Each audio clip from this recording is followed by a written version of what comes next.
ছোট্ট সাহাবী আব্দুল্লাহ ইবনে আব্বাস রাদিয়াল্লাহু তাআলা আনহু। বয়সও তার ছোট, 8 থেকে 10 বছর বয়স মাত্র। এই বয়সে রাসূলুল্লাহ সাল্লাল্লাহু আলাইহি সাল্লাম তিনিও তাকে গুরুত্ব দিতেন, আর এই ছোট্ট বাচ্চা সাহাবী আব্দুল্লাহ ইবনে আব্বাস তিনিও রাসূলুল্লাহ সাল্লাল্লাহু আলাইহি সাল্লামের সাহাবতে থেকে শিখার জন্য চেষ্টা করতেন। দুই দিক থেকে শুনুন।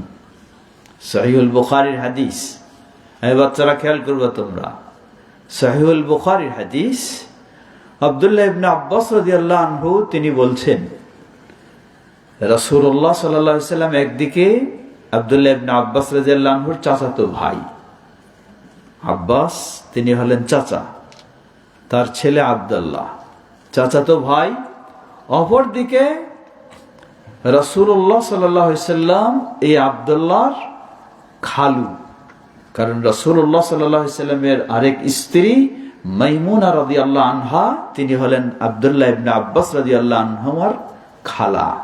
তো খালার স্বামী খালু, তো একদিকে চাচাতো বড় ভাই, আরেকদিকে খালু। বিশেষ করে খালার সূত্রে রাসূলুল্লাহ সাল্লাল্লাহু আলাইহি সাল্লামের ঘরে যাওয়ার, উঠা বসার সুযোগটা বেশি হয়েছে। সাহাবী আব্দুল্লাহ ইবনে আব্বাস রাদিয়াল্লাহু আনহু বলছেন যে আমার খালা মাইমুনা, তার ঘরে আমি একদিন রাত যাপন করলাম, থাকলাম। কেন? উদ্দেশ্য এটাই যে রাসূলুল্লাহ সাল্লাল্লাহু আলাইহি সাল্লাম রাত্রে কি ইবাদত করেন এটা তিনি দেখবেন। সুবহানাল্লাহ, ছোট্ট মানুষ, কি আগ্রহ দেখুন। তার আগ্রহ হলো রাসূলুল্লাহ সাল্লাল্লাহু আলাইহি সাল্লাম রাত্রে কি ইবাদত করবেন, কিভাবে করবেন, এটি আমি দেখব, এজন্য খালার ঘরে থাকলেন।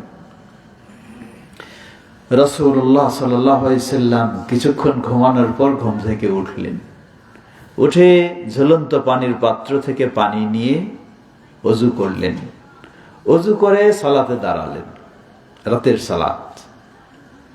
তিনি ঘুমাননি, আব্দুল্লাহ ইবনে আব্বাস রাদিয়াল্লাহু আনহু ঘুমাননি, জেগেই আছেন, জেগে জেগে সব দেখছেন, কারণ ঘুমাইলে তো কিছু বুঝতে পারবে না, জেগেই আছে ছোট্ট বাচ্চা। সুবহানাল্লাহ, কি আগ্রহ দেখুন। যেমন আগ্রহ আল্লাহ সুবহানাহু ওয়া তাআলা তেমন তাদের মর্যাদা দিয়েছেন। সুবহানাল্লাহ, সাহাবায়ে কেরাম সবাই তারা এই চিন্তায় ছিলেন, কিভাবে আমরা জীবনের সবচেয়ে রাসূলুল্লাহ সাল্লাল্লাহু আলাইহি সাল্লামকে প্রাধান্য দেব এবং রাসূলুল্লাহ সাল্লাল্লাহু আলাইহি সাল্লামের সুন্নাহ অনুসরণ করব, এই ছিল তাদের টার্গেট।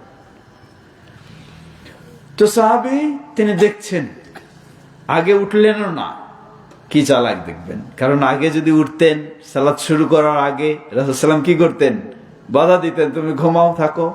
তাই চুপচাপ যখনই রাসূল সাল্লাম দাঁড়ালেন সালাতে, ঠিক সাথে সাথে তিনি উঠে সেভাবে পানি নিয়ে ওযু করলেন, ওযু করে রাসূলুল্লাহ সাল্লাল্লাহু আলাইহি সাল্লামের বাম দিকে দাঁড়িয়ে গেলেন।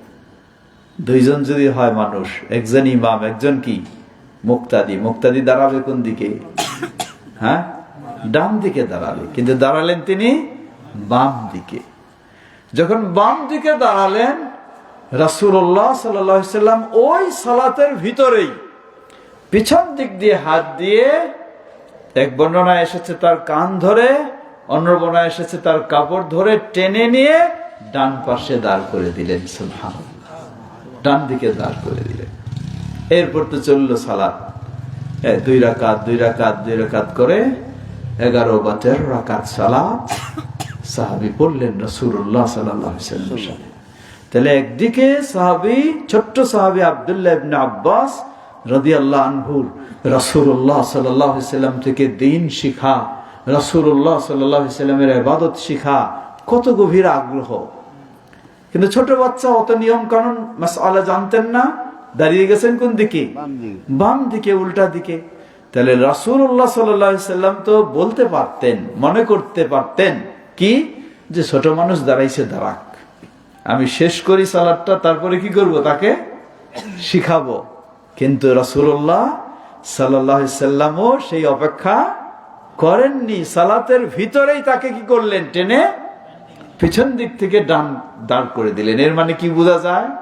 ছোট বাচ্চাও যদি সালাতে কি করে, ভুল করে, সেখানেও কোনো অবহেলা করা যাবে না। তাকেও মার্জিত ভাবে, সুন্দরভাবে, ভদ্রভাবে শিক্ষা দিতে হবে। এই সাহাবীকেই আল্লাহ রাসূল সাল্লাল্লাহু আলাইহি ওয়াসাল্লাম